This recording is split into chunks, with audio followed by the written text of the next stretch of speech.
नमस्कार. मी डॉक्टर प्रसाद केळकर, कान नाक घसा तज्ज्ञ, केळकर नर्सिंग होम आणि कान नाक घसा हॉस्पिटल, शुभराय टॉवर्स, दत्त चौक, सोलापूर येथे गेली 20 वर्ष कान नाक घसाशी निगडीत वैद्यकीय सेवा देत आहे.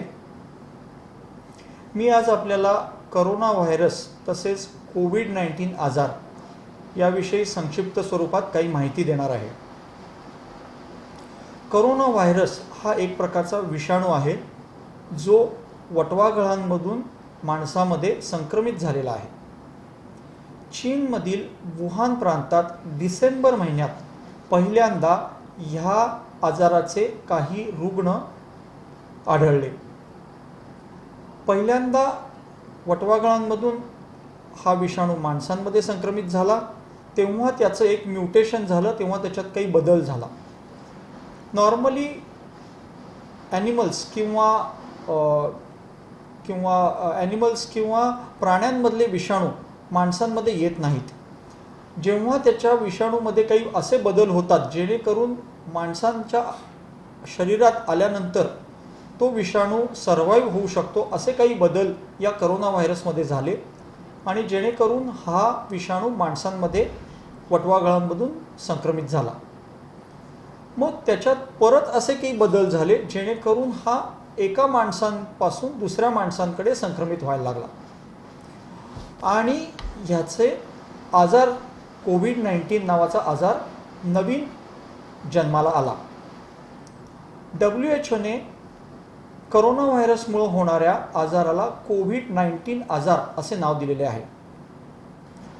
ह्या आजाराची लक्षणं, ह्या आजारावर जे काय उपाय आहेत ते मी तुम्हाला संक्षिप्त स्वरूपात सांगणार आहे.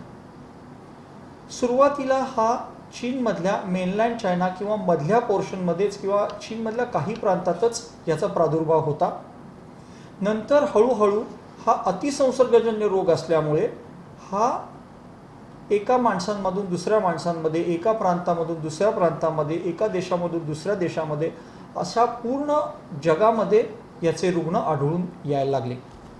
जेव्हा पूर्ण जगामध्ये याचे रुग्ण सापडायला लागले तेव्हा WHOने याला पॅन्डेमिक म्हणजे पूर्ण जगात एकाच वेळी पसरलेला आजार असं नाव दिलं आहे. कोविड-19 आजार पॅन्डेमिक किंवा कोविड-19 पॅन्डेमिक असं आपण याला म्हणतो. आपल्याला माहितीच आहे भारतामध्ये याचे रुग्ण हळूहळू सुरुवातीला कमी होते पण हळूहळू याचे रुग्ण वाढायला लागलेले आहेत. याचा प्रादुर्भाव महाराष्ट्रात मुख्यत्वे करून जास्त प्रमाणात आहे. त्याचबरोबर आपल्याला माहितीच आहे मुंबई, पुणे, औरंगाबाद आणि त्याखालोखाल सोलापूरमध्ये सुद्धा याचा प्रादुर्भाव खूप जास्त प्रमाणात आढळून आलेला आहे. आता सोलापूरमध्ये रुग्णसंख्या जवळजवळ 500च्या वर गेलेली आहे.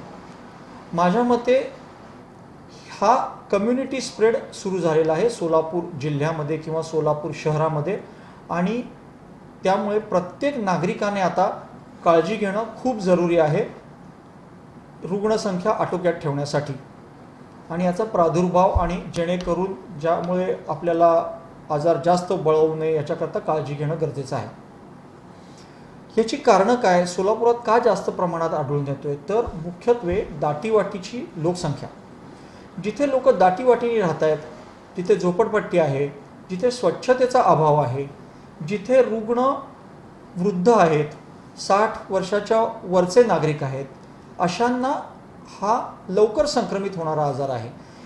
त्याचबरोबर डायबेटीज, हायपरटेन्शन, किडनीचे आजार, COPD म्हणजे फुफ्फुसांचे आजार, अशा प्रकारे रुग्णाला आधीपासूनच काही आजार असतील तर ह्याचा गंभीर स्वरूपाचा आजार किंवा जीवितहानी होण्याची शक्यता जास्त प्रमाणात असते. आता इन्क्युबेशन पिरियड म्हणजे एका माणसापासून दुसऱ्या माणसामध्ये हा विषाणू संक्रमित झाल्यानंतर साधारण 2 ते 7 दिवसांमध्ये याची लक्षणं दिसायला लागतात. साधारण 5व्या दिवसांमध्ये याची लक्षणं दिसायला सुरुवात होते. सुरुवातीला काय लक्षणं असतात तर 80 ते 85% लोकांमध्ये ताप, सतत येणारा ताप किंवा मधून येणारा ताप हे याचं सर्वात महत्त्वाचं लक्षण आहे. साधारण हा ताप 100, 101, 102 पर्यंत वाढतो. तापाच्या गोळ्या घेतल्याने कमी होतो, पण साधारण ताप हा नेहमी किंवा साधारण कॉन्स्टंट राहणारा ताप असतो. त्याच्याचबरोबर कोरडा खोकला. हा खोकला कशा प्रकारचा असतो तर या खोकल्याची उबळ आल्यासारखी होते किंवा कंटिन्युअस राहणारा खोकला असतो. युजली बेडके किंवा स्फुटम पडत नाही आणि कोरड्या प्रकारचा हा खोकला आहे. त्याच्याचबरोबर वीकनेस किंवा अंगदुखी सुद्धा अशा प्रकारच्या रुग्णांमध्ये सुरुवातीला आढळून येते. त्याचबरोबर अजून काय होतं तर आमच्याकडे येणारे रुग्ण घसादुखीनी आमच्याकडे प्रेझेंट होतात किंवा येतात. सर्वात महत्त्वाचं ताप, त्याच्याबरोबर आलेला खोकला आणि घसादुखी हे जे कॉम्बिनेशन किंवा ट्रायड ऑफ सिम्पटम्स असतील तर पेशंटला करोनाचा आजार आत्ताच्या काळात असण्याची शक्यता खूप जास्त प्रमाणात आहे. त्याच्यामुळे जेव्हा आमच्याकडे ताप आणि घसादुखी किंवा ताप, घसादुखी आणि खोकला अशा प्रकारचे रुग्ण येतात त्यावेळेला आम्ही त्यांच्याकडे करोना सदृश लक्षणं असणारा रुग्ण असे समजूनच त्यांना ट्रीटमेंट देतो, असे समजूनच त्यांना सल्ला देतो. त्याचबरोबर अजून एक महत्त्वाचं आढळणारं लक्षण म्हणजे चव कमी होणे किंवा वास न येणे. त्याला आम्ही आमच्या भाषेत ॲनॉस्मिया असं म्हणतो किंवा डिसग्युझिया असं म्हणतो. म्हणजे अचानकपणे रुग्णाची चव कमी होते आणि त्याला वास येत नाही, सुवास येत नाही, दुर्गंध येत नाही, कुठल्याच प्रकारचा वास येत नाही. अशा प्रकारचे रुग्ण सोलापुरात आमच्या बाह्य रुग्ण विभागात अचानकपणे वाढत आहेत, जी करोना सदृश लक्षणे किंवा करोनाशी रिलेटेड लक्षणे आहेत असं आम्ही मानतो. जेव्हा अशा प्रकारचे रुग्ण आमच्याकडे येतात तेव्हा आम्ही काय करतो तर पहिल्यांदा आम्ही त्यांचं टेम्परेचर चेक करतो, म्हणजे आम्ही त्यांचा ताप चेक करतो. जर ताप खूप जास्त प्रमाणात असेल तर आम्ही त्यांना फीवर ओपीडी जी आपल्या गव्हर्नमेंट हॉस्पिटल्समध्ये 24 तास चालू आहे अशा ठिकाणी पाठवतो. प्रत्येक येणाऱ्या रुग्णाचं टेम्परेचर आणि रक्तातलं ऑक्सिजनचं सॅच्युरेशन आमच्याकडे आल्यावर चेक होतं. ह्या आजारामध्ये अचानक ऑक्सिजन सॅच्युरेशन कमी होतं किंवा रक्तातला ऑक्सिजन कमी होतो आणि सर्वात महत्त्वाचं म्हणजे पेशंटला हे कळत नाही, पेशंटला दम लागत नाही, पण रक्तातलं ऑक्सिजन कमी असतं.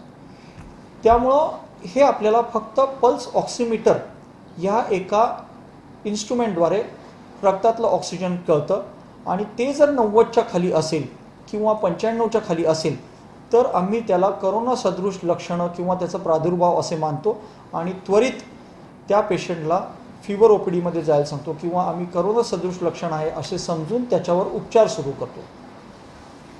तर आता आमच्याकडे जेव्हा पेशंट येतो तेव्हा आम्ही काय करतो तर आम्ही पहिल्यांदा त्याचा बेसिक चेकअप करतो की करोना सोडून किंवा कोविड-19 सोडून दुसरा काही आजार आहे का हे आम्ही पहिल्यांदा बघतो.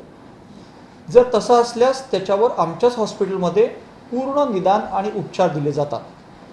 पण जर ही कोविड सदृश लक्षणे असतील, आम्हाला तपासण्यामध्ये असं आढळून आलं की हे कोविड सदृश लक्षण आहे किंवा हा आजार कोविडशी किंवा करोना व्हायरसशी रिलेटेड आहे तर आम्ही त्याला त्वरित आपल्या छत्रपती शिवाजी महाराज रुग्णालय किंवा ज्या महापालिकेने फीवर ओपीडी आहेत त्या ठिकाणी पाठवतो. त्याच्यानंतर काय करतो आम्ही तर पेशंटला आम्ही ह्याचा ॲडवाईस देतो की तुझा थ्रोट स्वॅब करायची गरज आहे. आपल्याला करोना आहे का नाही हे दोन गोष्टींनी कळतं. नंबर 1 लक्षणं आणि नंबर 2 सर्वात महत्त्वाचं म्हणजे थ्रोट स्वॅब करणं. थ्रोट स्वॅब म्हणजे आपण काय करतो तर पहिल्यांदा रुग्णांनी घाबरून जाऊ नये की थ्रोट स्वॅब करायला सांगितलं आहे म्हणजे काहीतरी मोठा सिरियस आजार आहे किंवा खूप मोठी गोष्ट आहे. तर थ्रोट स्वॅब ही अतिशय सोपी तपासणी आहे जी कान नाक घशाचे डॉक्टर किंवा हेल्थ टेक्निशियन्स करतात, ज्याच्यामध्ये रुग्णाला पहिल्यांदा फक्त काही सेकंदाकरता तोंड उघडायला सांगतो आपण. एक छोटासा स्वॅब असतो ज्याला पुढे प्लास्टिकचे काही ब्रिसल्स किंवा जसं आपल्या टूथब्रशला काही दात असतात तसं एकदम सॉफ्ट ब्रश असतो जो आपल्या घशामध्ये फिरवला जातो आणि त्या फिरवल्यानंतर एका व्हायरल मीडियममध्ये तो ट्रान्सफर केला जातो. ह्या सगळ्या प्रोसिजरला साधारण एक 15 ते 30 सेकंदाचा वेळ लागतो. म्हणजे खूप फास्ट होणारी ही गोष्ट आहे. त्याच्याबद्दल घाबरून जाण्यासारखे काही नाही. थ्रोट स्वॅब करताना पेशंटला दुखत नाही किंवा कुठल्याही प्रकारचा काहीही त्रास होत नाही. थ्रोट स्वॅब बरोबरच आपण कधीकधी नाकातून स्वॅब घेतो आणि नेझोफॅरेंजियल म्हणजे नाकातल्या आतल्या भागाचा पण स्वॅब घेतो. पण सध्या आपल्याकडे भारतात मुख्यत्वे करून आपण थ्रोट स्वॅबच घेतो करोना व्हायरसच्या डायग्नोसिससाठी. हा थ्रोट स्वॅब एक व्हायरल मीडियममध्ये ट्रान्सफर होतो, म्हणजे एक टेस्ट ट्यूब असते ज्याच्यामध्ये हा स्वॅब घातला जातो आणि त्याच्यानंतर तो प्रयोगशाळेत पाठवला जातो. सोलापुरात सिव्हिल हॉस्पिटलमध्ये ही प्रयोगशाळा आहे, जेथे त्याचं निदान केलं जातं. साधारण 2 ते 3 दिवसामध्ये आपल्याला त्याचा रिपोर्ट येतो. तर 2 ते 3 दिवस रिपोर्टला लागत असतील तर तोपर्यंत रुग्णाने काय करावे, तर तोपर्यंत डॉक्टरांनी सांगितलेली औषधे घ्यावीत. करोना आजारात अतिशय सोपा औषधोपचार आहे. ताप कमी होणारी औषधं आहेत, सर्दी कमी होणारी औषधं आहेत. ही औषधं त्वरित चालू करावीत. त्याच्याबरोबर आपण हायड्रॉक्सिक्लोरोक्विनच्या गोळ्या देतो. त्याच्याचबरोबर आपण रुग्णाला सर्वात महत्त्वाचं म्हणजे मास्क वापरायला सांगतो आणि त्याच्याचबरोबर लोकांपासून दूर राहायला सांगतो. घरच्या लोकांपासून, वृद्ध लोकांपासून तसेच लहान मुलांपासून दूर राहणे अतिशय गरजेचे आहे. थ्रोट स्वॅबचा रिपोर्ट येईपर्यंत ह्या काळजी घेणं अतिशय गरजेचे आहे. आणि मी तर असे म्हणेन, जरी थ्रोट स्वॅब निगेटिव्ह आला आणि करोना सदृश लक्षणे असतील तरीसुद्धा ही काळजी घेणं खूप गरजेचं आहे. असं नाही की थ्रोट स्वॅब निगेटिव्ह आला म्हणजे तुम्ही नॉर्मल आहात आणि तुम्हाला 100% करोना नाही. थ्रोट स्वॅब आपण कुठल्या स्टेजमध्ये घेतो, त्याची सेन्सिटिव्हिटी किती आहे, ह्या सगळ्या तांत्रिक गोष्टी आहेत. त्याच्यामुळे जर तुम्हाला करोना सदृश लक्षणे असतील तर सर्वात महत्त्वाचं म्हणजे तुम्ही सोशल डिस्टन्सिंग पाळा, तुम्ही वृद्धांपासून दूर राहा आणि तुम्ही सतत मास्क वापरा. त्याच्याचबरोबर सतत हँडवॉश करा, म्हणजे सतत हात धुत राहा, जेणेकरून तुमच्या चेहऱ्याला लागलेला हात, तुमच्या नाकाला लागलेला हात जर दुसऱ्या माणसाला लागला तर त्याला हा आजार संक्रमित होऊ शकतो. सर्वात महत्त्वाचं मला तुम्हाला सांगायचं वाटतं म्हणजे काळजी घ्या पण घाबरून जाऊ नका. ह्या आजारामध्ये घाबरण्यासारखं काहीच नाही आहे. 80% लोकांमध्ये याची अतिशय माइल्ड सिम्पटम्स किंवा असिम्प्टमॅटिक म्हणजे याची काहीच सिम्पटम्स किंवा लक्षणं दिसून येत नाहीत. 80% लोकांमध्ये. 15% लोकांमध्ये अतिशय कमी प्रमाणात सिम्पटम्स दिसतात किंवा सिम्पटम्स थोडीशी मध्यम स्वरूपाची असतात. त्यांना कधी कधी ॲडमिट करायला लागतं. हा आजार घशातून फुफ्फुसामध्ये संक्रमित होतो. फुफ्फुसामध्ये संक्रमित झाल्यानंतर न्यूमोनियासारखी लक्षणं, श्वास घ्यायला त्रास होणं, रक्तातलं ऑक्सिजन सॅच्युरेशन कमी होणं, खोकल्याचा प्रादुर्भाव वाढणं आणि दम लागणं अशा प्रकारे त्रास वाढू शकतो. 5% लोकांमध्ये ह्याचं रूपांतर ARDS म्हणजे ॲक्यूट रेस्पिरेटरी डिस्ट्रेस सिंड्रोम किंवा अति जास्त प्रमाणात फुफ्फुसांमध्ये ह्याचा प्रादुर्भाव होतो, जेणेकरून न्यूमोनिया आणि रुग्णाची स्थिती गंभीर होऊ शकते. साधारण 3% लोकांमध्ये ह्यामध्ये मृत्यू होण्याची किंवा रुग्ण दगावण्याची शक्यता असते. त्याच्यामुळे ह्या आजारामध्ये घाबरून जाण्यासारखं काहीच नाही. डॉक्टरांनी वेळोवेळी दिलेली औषधे घेणे, सोशल डिस्टन्सिंग पाळणे, मास्क वापरणे, सतत हात धुणे या अतिशय महत्त्वाच्या पण सोप्या गोष्टी आहेत. या गोष्टी जर प्रत्येक रुग्णाने पाळल्या तर ह्याचा प्रादुर्भाव दुसऱ्याला होणार नाही आणि जेणेकरून आपण कम्युनिटी किंवा समाजामध्ये याचा स्प्रेड होऊ देणार नाही. त्याच्याचबरोबर मला तुम्हाला सांगावंसं वाटतं म्हणजे डाएट चांगलं असणं हे तेवढंच इम्पॉर्टंट आहे. कारण इम्युनिटी किंवा प्रतिकारशक्ती जर तुमची चांगली असेल तर तुम्ही या आजाराला चांगलं सामोरं जाल, त्याचं रूपांतर गंभीर आजारामध्ये होण्याचं कमी होईल. प्रतिकारशक्ती कशी वाढवाल तर चांगला आहार, चांगली झोप, विश्रांती आणि काळजी न करणं किंवा स्ट्रेस न घेणं. चांगल्या आहारामध्ये 2-3 गोष्टी सांगाव्याशा वाटतात. ती म्हणजे प्रथिनं. आहारांमध्ये चांगली प्रथिनं किंवा प्रोटीन्स घ्या. प्रोटीन्स कशामधून मिळतात तर तुम्हाला माहितीच आहे. मांसाहारी पदार्थ, अंडी, डाळी, उसळी या सगळ्यांमधून प्रथिनं मिळतात. त्याच्याचबरोबर iron, vitamin C. Vitamin C आपल्याला लिंबू, संत्री या फळांमधून मिळतं. आणि त्याच्याचबरोबर झिंक हे असं एक मायक्रोन्यूट्रिएंट आहे जे आपली इम्युनिटी बूस्टर आहे. साधारण मांसाहारी पदार्थ, डाळी, उसळी यामध्ये झिंक बऱ्याच प्रमाणात मिळतं. किंवा तुम्ही झिंकच्या सप्लिमेंटल टॅब्लेट्सही घेऊ शकता, बी कॉम्प्लेक्सच्या गोळ्या घेऊ शकता. तर अशा प्रकारे आपण जर आपला आहार व्यवस्थित ठेवला, झोप व्यवस्थित घेतली, स्वतःला व्यायाम करून फिट ठेवलं तर या आजाराने संक्रमित होण्याची तसेच आजारांचा प्रादुर्भाव जास्त होण्याची आणि त्याच्यामुळे गंभीर आजार होण्याची शक्यता खूप कमी प्रमाणात होते.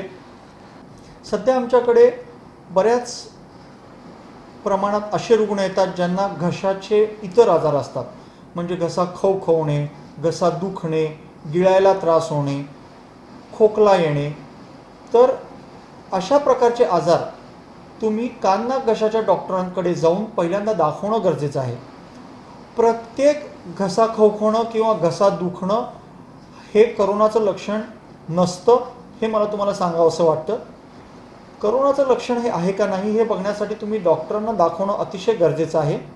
मी सांगितल्याप्रमाणे तापाबरोबर होणारी घसादुखी आणि खोकला हे करोनाचं लक्षण असण्याची जास्त शक्यता आहे. फक्त होणारी घसादुखी, गिळताना दुखणं हे टॉन्सिलच्या आजाराचं लक्षण पण असू शकतं किंवा घशाचे इतरही आजार काही असू शकतात. त्याच्याकरता तुम्ही कान नाक घशाच्या डॉक्टरांकडं लवकर जाणं आणि आपल्या शंकांचं निरसन करून घेणं गरजेचं आहे. मला तुम्हाला एवढंच सांगावंसं वाटतं, 2-3 गोष्टी पाळा. एक, सोशल डिस्टन्सिंग, दुसरं हात धुणं आणि तिसरं मास्क वापरणं. या सगळ्या गोष्टी लक्षात ठेवल्या तर आपण सोलापुरात नक्कीच हा आजार कंट्रोल करू शकू आणि फक्त कंट्रोल नव्हे तर पूर्णपणे याचं उच्चाटन करू शकू. धन्यवाद.